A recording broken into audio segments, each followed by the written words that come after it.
আসসালামু আলাইকুম ওরহমতুল্লাহি ওবারাকাতুহু। আজ আমরা নবী সুলাইমানের সেই অবিশ্বাস্য গল্পটা শুনব। তিনি এমন একজন রাজা ছিলেন যার ক্ষমতাকে এমনভাবে পরীক্ষা করা হয়েছিল যা আমরা হয়তো কল্পনাও করতে পারব না। আচ্ছা, এই প্রশ্নটা দিয়েই শুরু করা যাক, কারণ এই একটা প্রশ্নের মধ্যেই কিন্তু লুকিয়ে আছে এক অসাধারণ গল্পের শুরু। তো গল্পের প্রথম পর্বে আমরা দেখব নবী সুলাইমানের সেই বিস্ময়কর সাম্রাজ্য।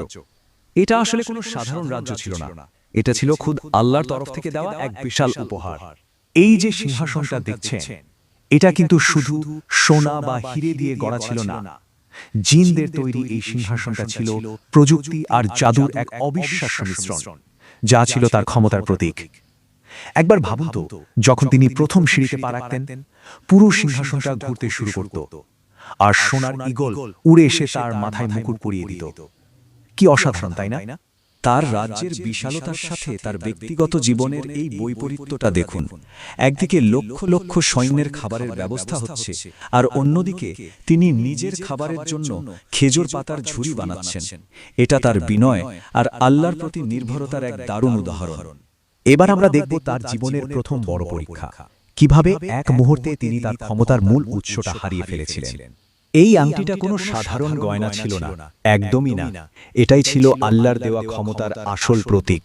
এই একটা জিনিসের ওপরে তার পুরো সাম্রাজ্যের নিয়ন্ত্রণ নির্ভর করত। দেখুন, মাত্র 4টা ধাপে কিভাবে সবকিছু উলটপালট হয়ে গেল। শয়তানটা সুলাইমানের রূপ ধরে আমিনার কাছ থেকে আংটিটা নিয়ে নেয়, আর ঠিক যেই মুহূর্তে সে আংটিটা নিজের আঙুলে পড়ে, মহাবিশ্বের সমস্ত শক্তি যেন তার নিয়ন্ত্রণে চলে আসে, আর সে সিংহাসনে বসে পড়ে। ভাবুন তো, এক মুহূর্তে তিনি ছিলেন এমন এক বাদশা যার ইশারায় আসমান ও জমিনের সবকিছু চলত, আর ঠিক তার পরের মুহূর্তেই তিনি নিজের প্রাসাদ থেকে বিতাড়িত, একেবারে পরিচয়হীন। দীর্ঘ 40টা দিন তাকে একজন সাধারণ জেলের মতো কাজ করে বেঁচে থাকতে হয়েছিল। কিন্তু প্রশ্নটা হলো, এমন একজন ধার্মিক রাজার জীবনে এত কঠিন পরীক্ষা কেন এলো? এর উত্তরের মধ্যেই কিন্তু লুকিয়ে আছে এক গভীর ঐশ্বরিক কারণ। আসল কারণটা ছিল তার নিজের ঘরের ভেতরে। তিনি হয়তো জানতেনও না, কিন্তু তার এক স্ত্রীর ঘরে গোপনে মূর্তি পূজা চলছিল, আর আল্লাহর একজন নবীর ঘরে শিরক। এটা ছিল আসলে এক বড় সতর্কবার্তা, যেন তিনি নিজের ঘরের দিকেও মনোযোগ দেন। আর এখানেই ভাগ্য তার খেলা দেখায়। শয়তান ভেবেছিল আংটিটা সমুদ্রে ফেলে দিলেই সে বেঁচে যাবে, কিন্তু আল্লাহর পরিকল্পনা ছিল অন্যরকম। সেদিন সন্ধ্যায় সুলাইমান পারিশ্রমিক হিসেবে যে মাছটা পেয়েছিলেন, তার পেটেই তিনি খুঁজে পান তার হারানো রাজত্ব। চলুন এবার তার দ্বিতীয় পরীক্ষার গল্পটা শোনা যাক, যেখানে একদিকে ছিল তার ব্যক্তিগত শখ, আর অন্যদিকে ছিল আল্লাহর প্রতি তার দায়িত্ব। এই স্লাইডটা একটা প্রচলিত ভুল ধারণা পরিষ্কার করে দেয়। কিছু বর্ণনায় বলা হয় যে তিনি নাকি রাগের মাথায় ঘোড়াগুলোকে হত্যা করেছিলেন, কিন্তু একজন নবী কখনোই কোনো নিরপরাধ প্রাণীর ওপর অত্যাচার করতে পারেন না। আসল ঘটনাটা ছিল একেবারেই অন্যরকম। তখন ঘটল এক অবিশ্বাস্য অলৌকিক ঘটনা।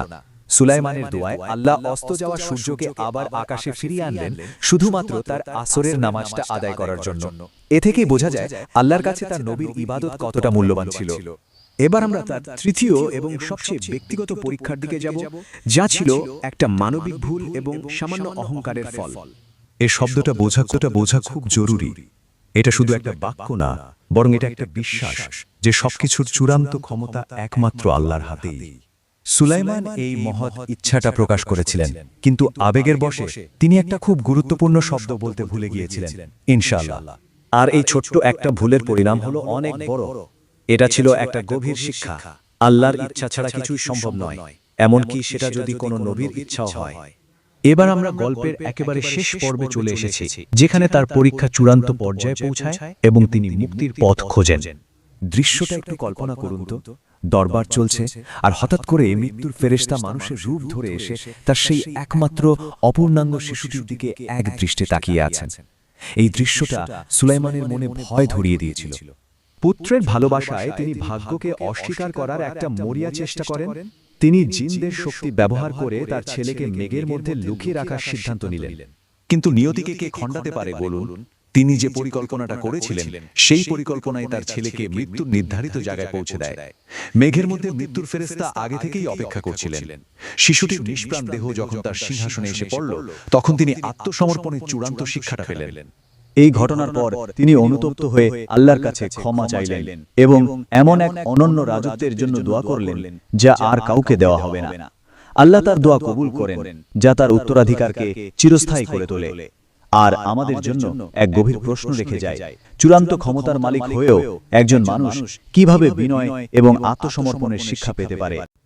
আমাদের এই ভিডিওগুলো যদি ভালো লাগে তাহলে আপনারা আমাদের পেজটির সাথে লাইক, ফলো, শেয়ার দিয়ে সাথে থাকুন। দেখা হচ্ছে নেক্সট ভিডিওতে।